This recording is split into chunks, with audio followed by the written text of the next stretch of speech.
We're going to call the meeting of the Ad Hoc Capital Debt Committee to order. Madam Clerk, would you please call the roll? Sure, Mr. Mayor. Director Photo, Present. Director Sullivan, Present. Director Cummings, Present. Alderman Govea, Here. Alderman Clee is here, Alderman Clemmons, Here.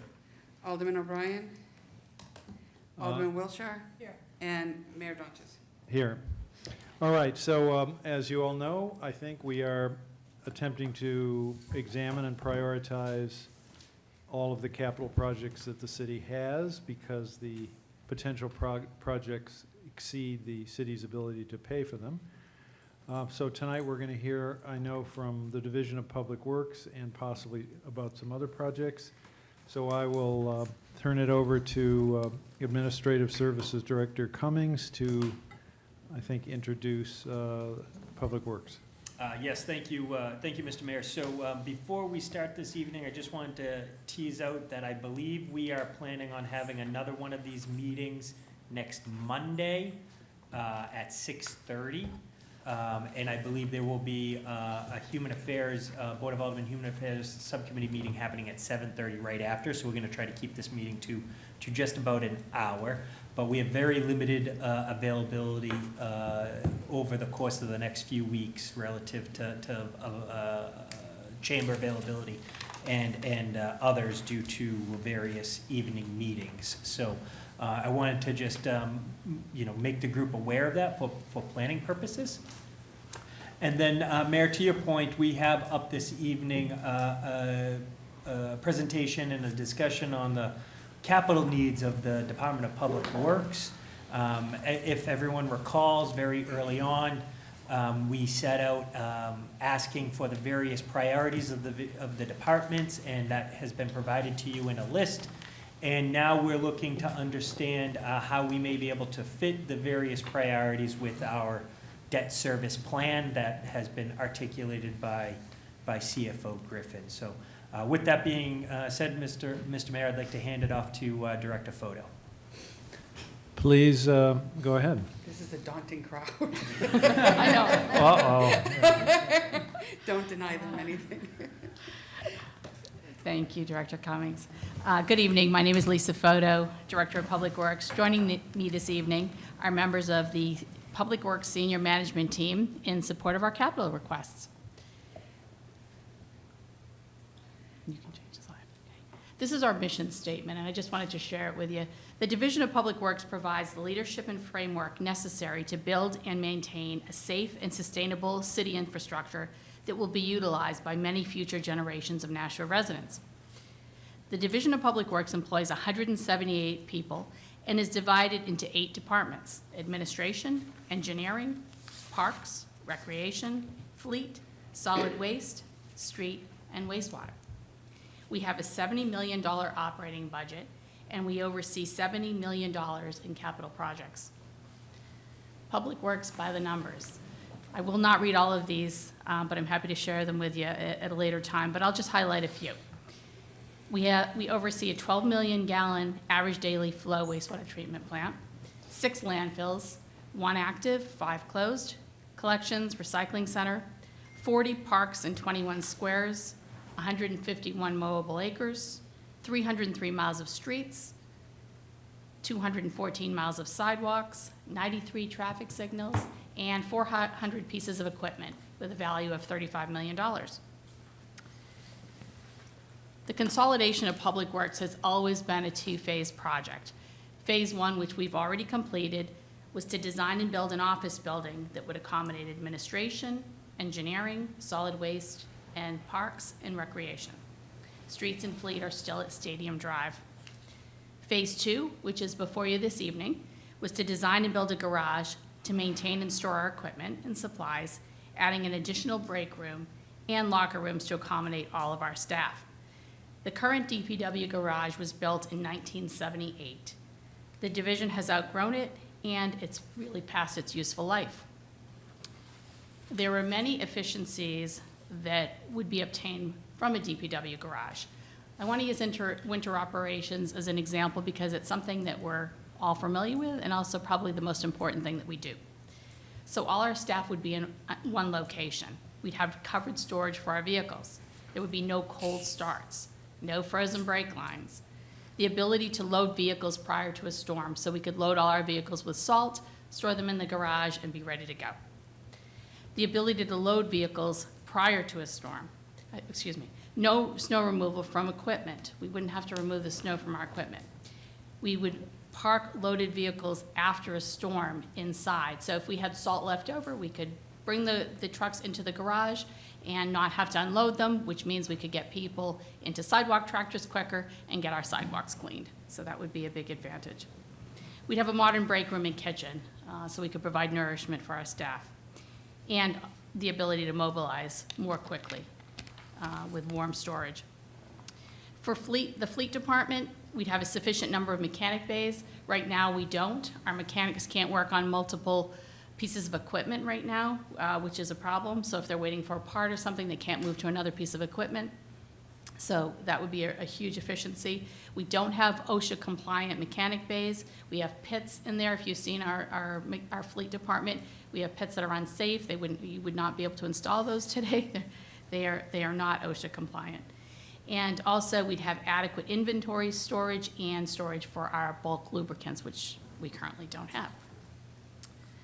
Other DPW garage efficiencies, again, the most important, our equipment would all be undercover, out of the elements. That would increase the equipment life. It would reduce corrosion on vehicles and equipment.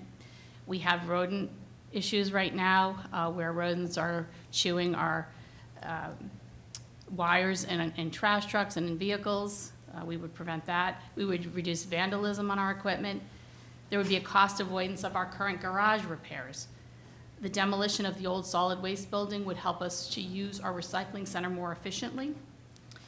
The full consolidation of public works would finally be achieved. Our pre- and post-trip inspections that our staff does are often done in inclement weather, when it's raining, when it's snowing, in the dark. Very difficult to really get solid eyes on equipment under those conditions. So to be able to do that in a well-lit garage would be very helpful. Also, we've had a lot of complaints about the parking lot near the Y. We have a lot of equipment stored there. We have no choice because we're just out of room. We get complaints from both the Y and Conway because they'd like to use that additional parking. So that would free that up as well.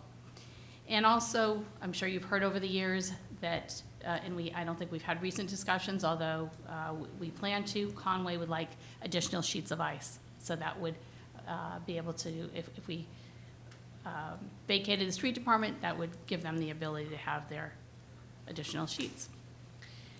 So in summary, it really boils down to three things. Safety, the mechanic pits are unsafe, the staff need a clean area to work free of mold and rodents, efficient services, adequate bays for our mechanics to maintain equipment, more timely response without having to deal with weather and rodent type issues, and protection of our investment. Storage of our equipment undercover will reduce corrosion and weather-related damage and protect the investment of our taxpayer dollars. Public Works keeps things normal for Nashua residents. That's why we're typically only noticed when things go wrong. We're first responders, just like police and fire, and we need the proper resources and facility to build and maintain our city's infrastructure. So that's the garage. That's obviously our most important ask for this evening, but I did want to mention a couple of other things. We've asked for a truck wash for $1.5 million. This would remove corrosive materials from vehicles and equipment. This is very important. This could also be utilized citywide. I can tell you that this is supported not only by DPW, but also by police and fire. They're very excited about this. Fire trucks, police cruisers could use the truck wash. So I think that's something very important for the entire city. Greeley Park, we're asking for $1.3 million. The stone house right now is badly in need of a new roof. It is in danger of collapsing under snow load, so that is very critical. The wading pool at Greeley Park, we have Band-Aided it many times. That needs to be replaced. That's very popular with youngsters. The band shell needs some work. We need to replace some plywood. There are also some roof issues. And the playground is badly in need of repair at Greeley Park. Holman Stadium also has some significant needs. It's been a long time since we've really done any significant maintenance there. The light poles are probably the most important of all. Those were installed back in the 1950s. One of them is leaning. We are very concerned about those. We think those need to be replaced right away. Our locker room facilities have lead paint. They're really in decrepit condition. It's embarrassing. Honestly, they need to be upgraded. The HVAC system needs to be repaired, roof and wall issues, the replacement of the maintenance building, as we call the big top, as we call it, that stores the equipment that we use to maintain Holman Stadium. The seating bowl needs some work. In fact, the fire marshal had some concerns about it and asked us to bring in a structural engineer. Everything's fine, but just gives you an idea of how it looks. There are electrical issues, fire suppression issues, and the field also does need to be renovated. It's been a very long time since that field was renovated. So we've asked for $7 million for Holman Stadium, but I think Holman is something that could be done in pieces. As I mentioned, the light poles being the most important. And I think the only other thing that I wanted to add is that the Board of Public Works unanimously supports all of these capital requests. So, and with that, hopefully I didn't take too much time. I wanted to do it quick. We'll open it up for questions. Anybody have questions or comments, anything? Alderman Dowd. Just curious, if you do the vehicle wash, would you connect that to the new maintenance building? I'm not sure of that. It may be a separate building. We'd have to look into that. It would be very close to the maintenance building, but it may be it would probably be a separate building. I just think it'd be a lot more efficient if you can drive the vehicle through, wash them, put them back under cover instead of Right, driving outside again. right. We'll certainly look at that if we ever. That's something that we haven't contemplated whether or not we'd be able to do alongside the garage, Alderman Dowd. If we did, we certainly would look at the possibility of doing that. Alderwoman Clee. Thank you, Mr. Mayor. Rodent issue, I just recently had a friend who's had some attack of the rodents to her vehicle, and it was quite costly, and it put the vehicle out. Do we have a lot of that issue with our vehicles? Is it just little bits of wiring, or hers turned out to be very major, and they weren't even sure why she was able to drive it until she couldn't? We have had a fair amount of those issues. It happened to the vehicle that I use. And that's parked out front of the DPW garage. It's happened to a number of trash trucks and others, and other equipment. So yeah, it's happened a fair amount, unfortunately. Yeah, it takes a while for them to diagnose that too, so, thanks. Yeah. Anyone else? Mr. Cummings. Yes, thank you, Mayor. Just want to clarify, is it the intention or to treat the DPW garage and the truck wash separately, or is the same project for design and potentially construction? But in your PowerPoint, I noted that they looked like they were separated, but I didn't know if, because I just heard some of the comments here, maybe it would be on site. So curious to get your thoughts on that. I think it would be great to consider them together, but I guess that would be up to this committee and the Board of Aldermen to decide whether or not both would be funded concurrently. But I think it does make sense to, yes. Alderman Clemmons. Well, as far as the truck wash, I mean, I think that, yeah, obviously that would be a great thing to have.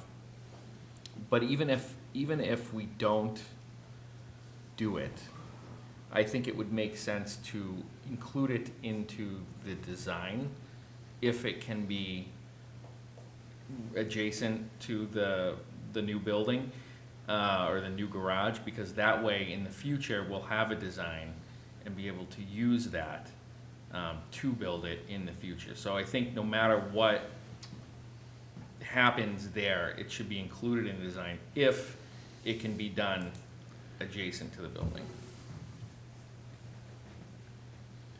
Alderwoman Clee. You just say you. in keeping with the original spreadsheet that we received, there are two items that are on here. The paving program, you have 2027, and the pool epoxy and level decks. Is that still part of, I don't know if I just missed it, or, No, the pool epoxy that we're addressing in a different manner. okay. And the paving program is just, The paving, well, yeah. just a regular paving The program? Well, the paving that's for the maintenance. So 2027 would be the maintenance. That our paving program will be done, will be through the 10-year, $7.5 million bond program that we've, and then so that will be to maintain our streets going forward. So is the $4 million, I'm sorry. That- Madam go Chair. ahead. That would be, you would need a bond for that $4 million, or? That would be, we'd either need a bond or we need to budget for it, one or the other, yes. Okay, thank you. Anyone else? If you moved from the current facility, I assume the current Public Works garage would be raised, and Conway expands. Would they require the entire footprint of our current Public Works garage, or would there be land left over once the Conway rink were expanded to two rinks? So there's a couple of things that could happen, Mayor. No, they would not need the full footprint.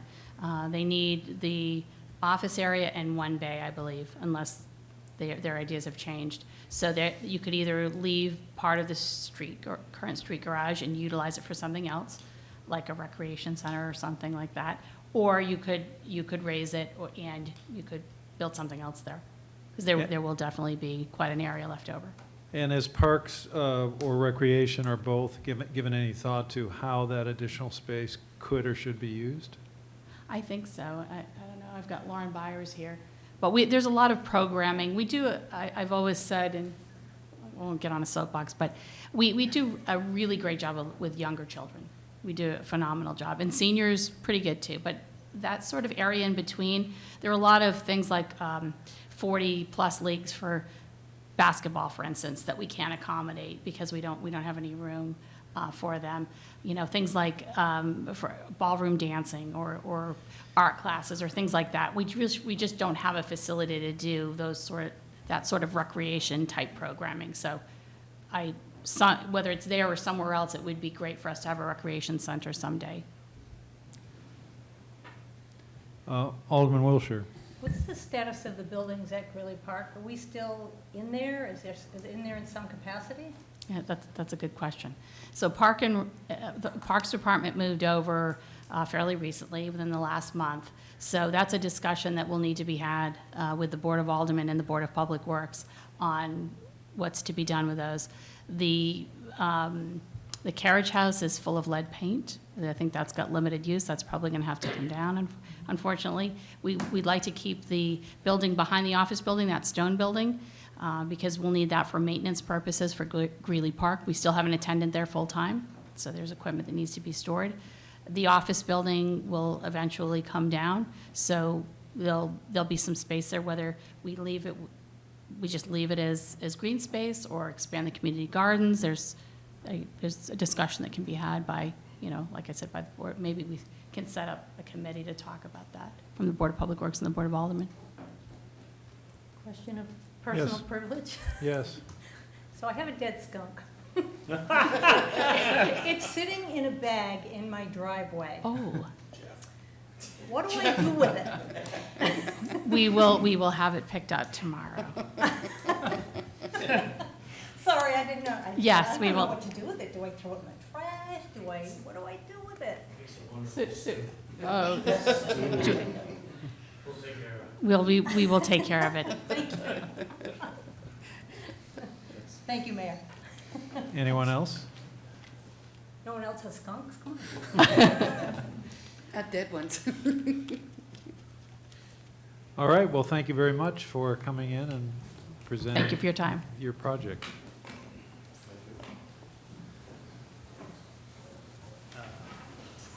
All right, so now we'll go back to Mr. Cummings. You have something here? Can you bring it?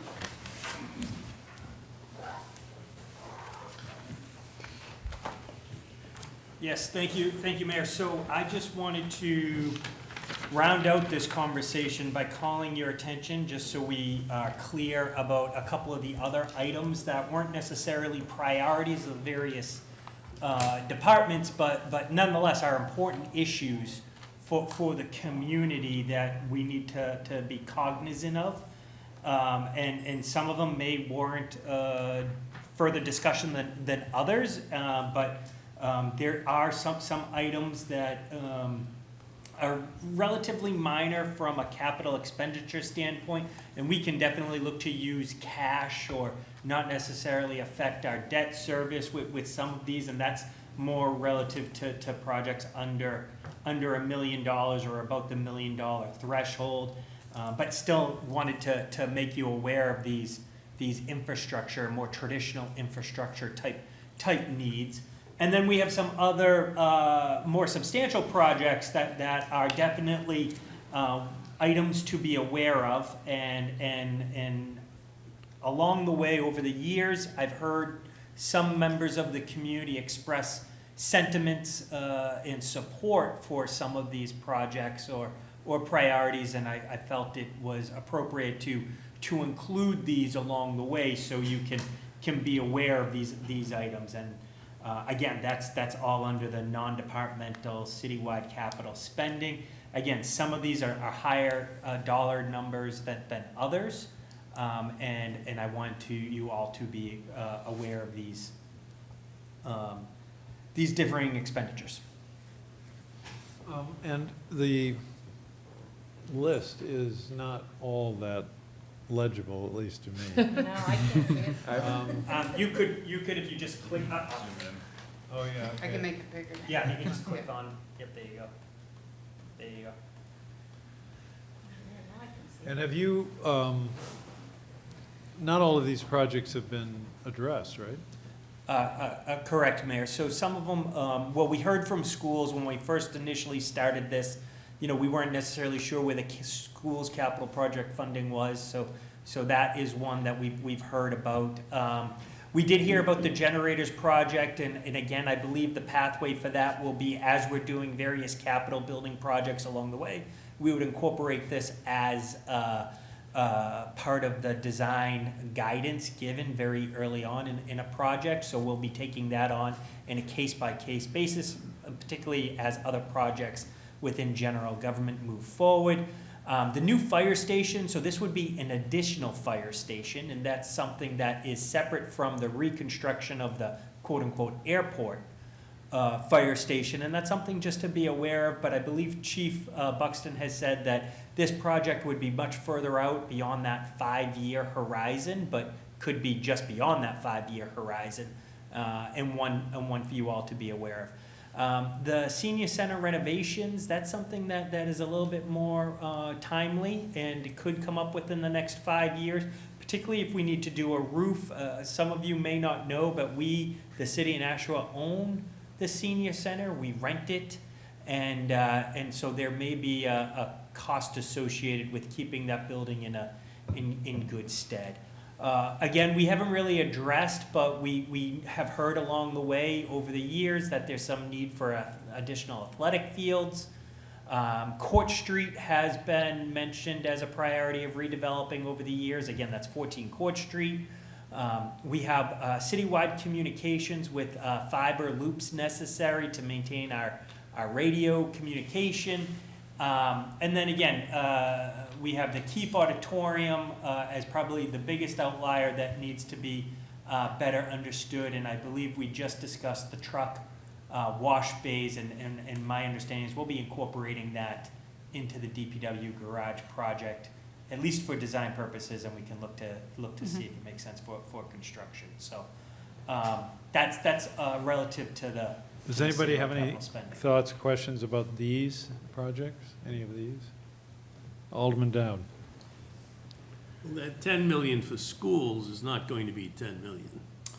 That's correct. Very early on, Alderman Dowd, we didn't necessarily have a number, so we wanted to just plug a number in, but we had a presentation at the last meeting, as you know, so we have a better understanding of what the school's needs are. If you were to scroll down on this list, Alderwoman Clee, would you mind Well, just? But I assume that 10 million is, you're Can talking we finish McCarthy. these projects first? Yeah, I just wanted to make sure it was noted that I denoted that the school's numbers need to be better understood. So, yes, we understand what the school So projects are. You're looking at the McCarthy bond, which has already been approved, and it hasn't been sold, but it's already been approved. That's the 10 million. Yes. And that hasn't been sold, and when it is sold, it definitely won't be more than 8, but I'm hoping it's gonna be between 5 and 8. We won't have final numbers on the McCarthy School till December or January, but we'll know long before that where the better part of the savings is. So that number will be lower.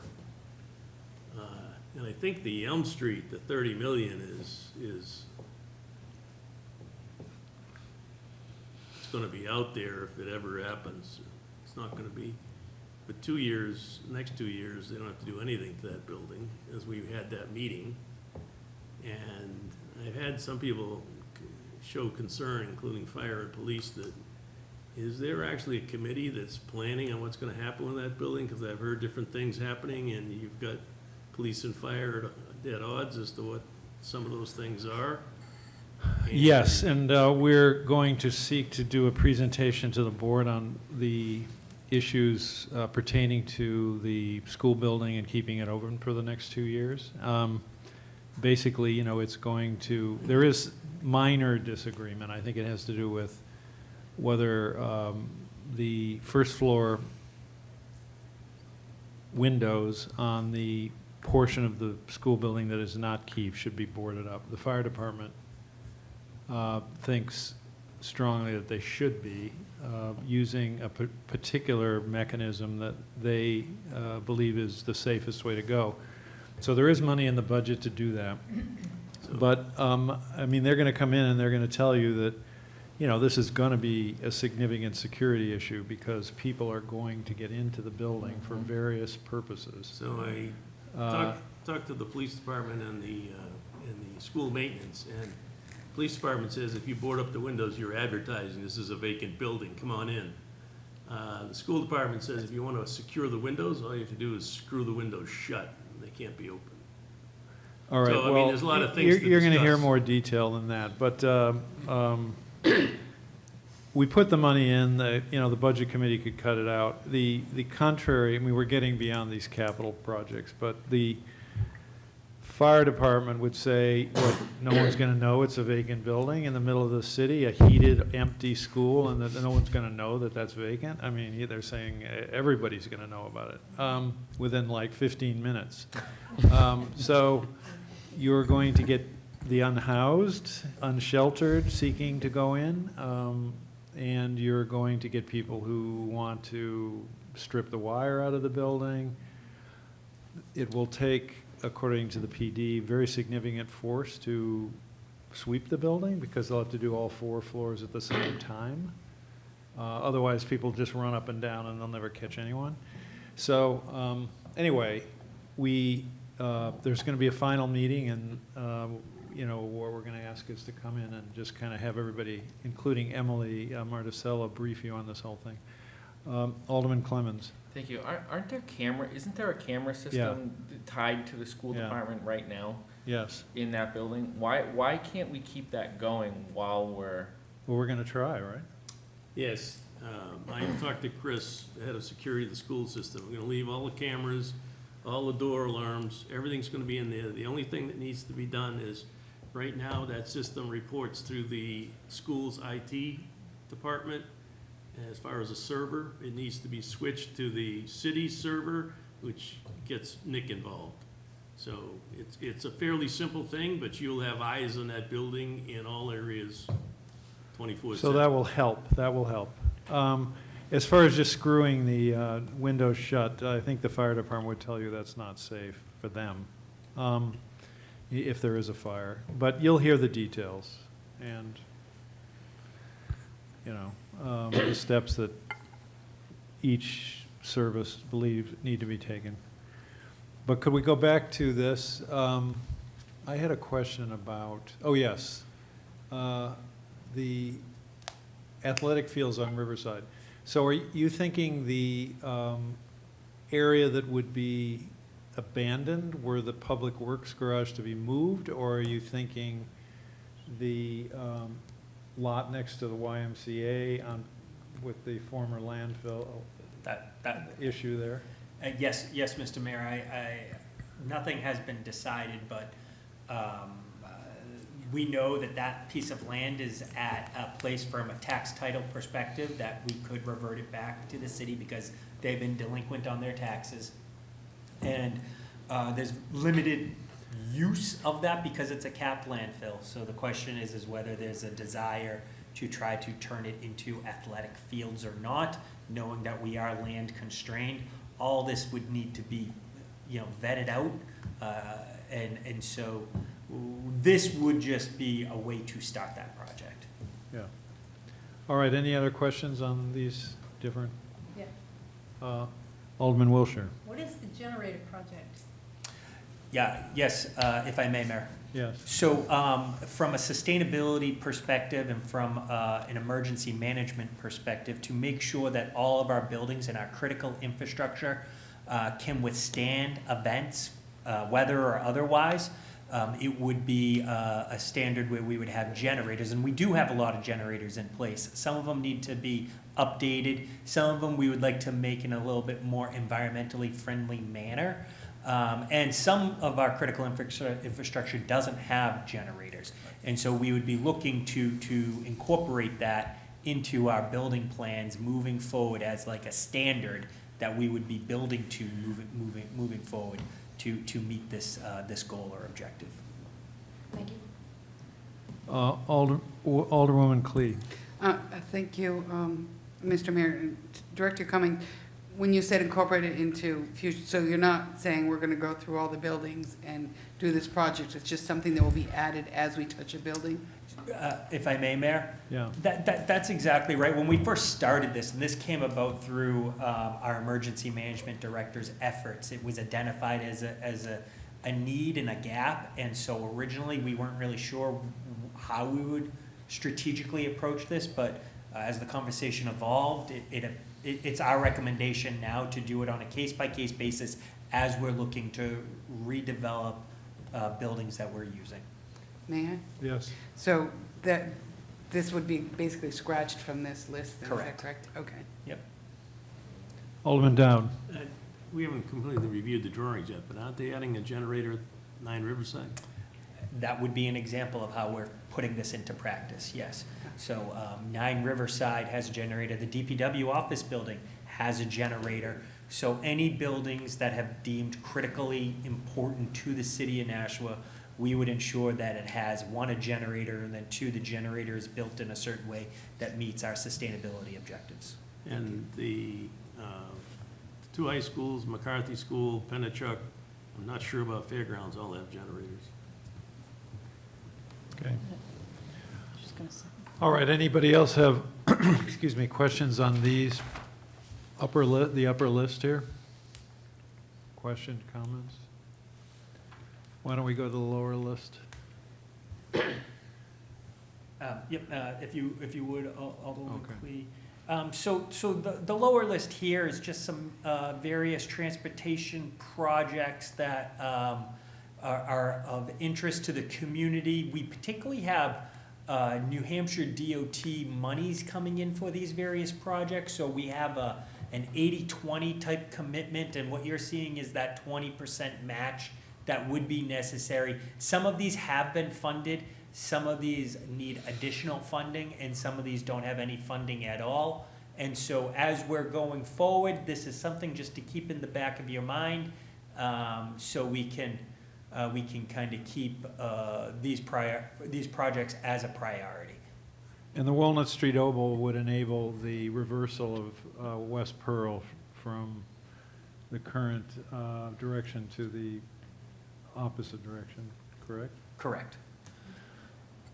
Alderman Govea. Thank you, Mr. Mayor. And that was kind of my point too, was those Walnut Street Oval and West Pearl Street projects.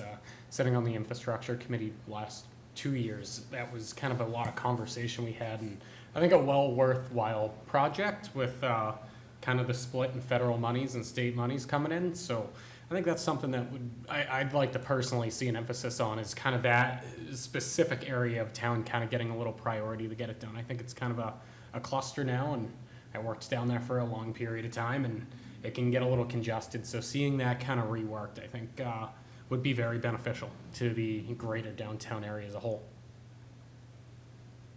Thank you. Alderwoman Cleve. Thank you, Mr. Mayor, and kind of piggybacking on what was just said, I 100% agree with at least those two items, but offhand, would you know which ones we've gotten the DOT money, so that it kind of helps add to the decision? If you know that there's money on the table, you don't want to leave it there. Yep, happy to, if I may, Mr. Mayor. So I'm going to tell you, a lot of these have some sort of DOT element or component to it. Some are closer to realization within that 5-year window than others. So the Walnut Street Oval is currently right now one that we know we're going to need a match for, that's actively being worked on. West Pearl Street is another one where we know we're going to need a match, and that's, again, quote unquote, actively being worked on. Heritage Trail East is another one that we know we're going to need additional monies for.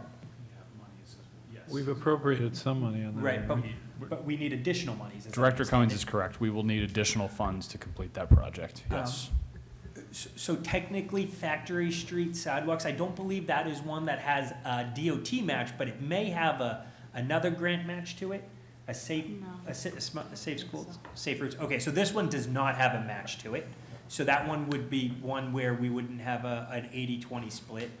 West Hollis Street, I believe, is much further along in the planning stages, in the New Hampshire DOT's planning stages. So it's much further out, but one that does have a match to it.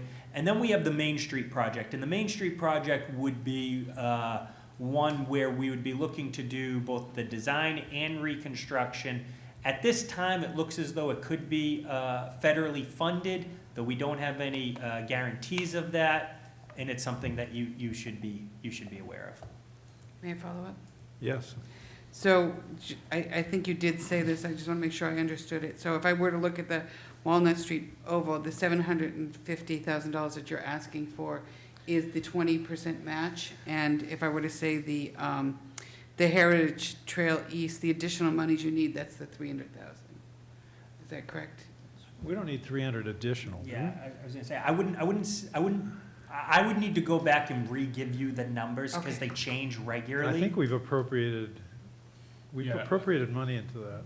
I believe that for At least 100. We put the at least Heritage Rail Trail and for Walnut Street Oval, Yep. I don't believe that those will be that's the match need. That's additional project gap or delta. But we've requested the full amount here just to show you what the actual change in cost will be.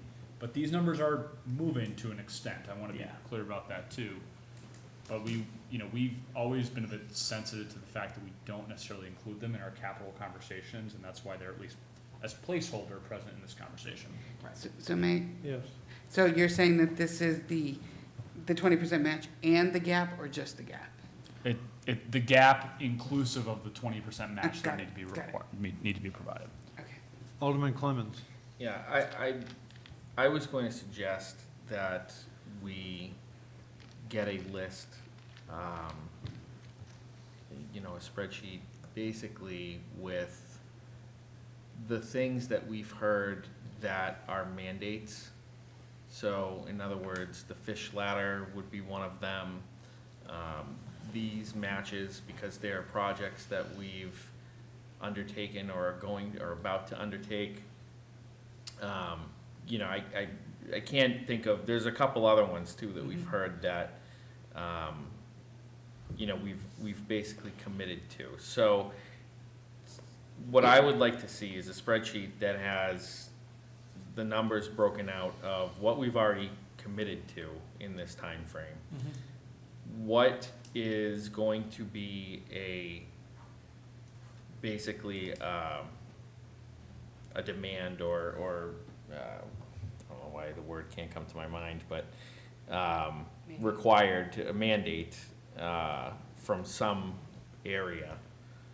And then the rest of the projects listed out. So if we could have we like, can rank those. with basically those 3 columns, and then the other, that way we can have a discussion more centered around, how we can prioritize and what things we can do, because again, I know we talked about, like, for example, the fish ladder is mandated, but it might pay for itself. So that debt, maybe we could exclude from this list. So, or at least partially some of it. So I think we need to have a broader discussion of some of this stuff, but I think it would be helpful to have it all in one place to look, so basically redo that spreadsheet based on the discussions and presentations that we've had over the last few weeks. Paid for itself, meaning the revenue from the hydroelectric dam Correct. would cover the cost. Would cover the debt service, correct? If I may, Mayor. Yes. Yes, we can absolutely categorize it as you described, and we can provide that to you so you have that for background. Alderman Clemmons. Yeah, I think that's the best way forward, to really get our heads around these things. And I don't know, have we gotten all the presentations? Has this been posted with okay, each minutes? I haven't looked at them, but okay. Thank you. Alderman Govea. Thank you, Mr. Mayor. Yeah, I think that's the best way going forward, because then it kind of gives us kind of a plug and play with other projects to try to get us to where we want to be in each year, and at least have a good idea. There's a lot of projects on here now, and if we just start trying to rank them in which year, it's gonna, I don't think any of us will ever agree with each other on what we want done, prioritized. So at least knowing what has to be done due to prior commitments, what we've committed to, that kind of, for lack of better words, handcuffs us into those projects in a certain place. And then we can kind of plug and play with the rest of the monies and see what we can do and come up with a better, more detailed plan. Alderwoman Clee. Thank you, Mr. Mayor, and I apologize if Alderman Clemmons already mentioned this, but I'd like also added to it is the timeframes, because I remember as we discussed on certain things, they said we really wouldn't be ready for that for 2 more years, or that's not a project that we would be happening right away. And I think Alderman Dowd actually kind of eked out a few of these as we were talking, saying, is this something that we're looking at doing in 2027, 2028, and so on? If we know that information, I would like a column as to what year the expectation is, either to sell the bond or when the project would start. Understood. Yep. Yes. All right, anyone else? Any questions, comments? Anyone? All right, well, I think I'll look over to Alderwoman Wilshire and see what she has to say. Well, what I'd like to, Yeah. Pick up my skunk. it's in a bag. It's not like just laying there. Make a motion to adjourn. Motion's been made to adjourn. All those in favor of the motion say aye. Aye. Motion passes, and the Ad hoc Capital Debt Committee meeting is adjourned at 7:14 PM.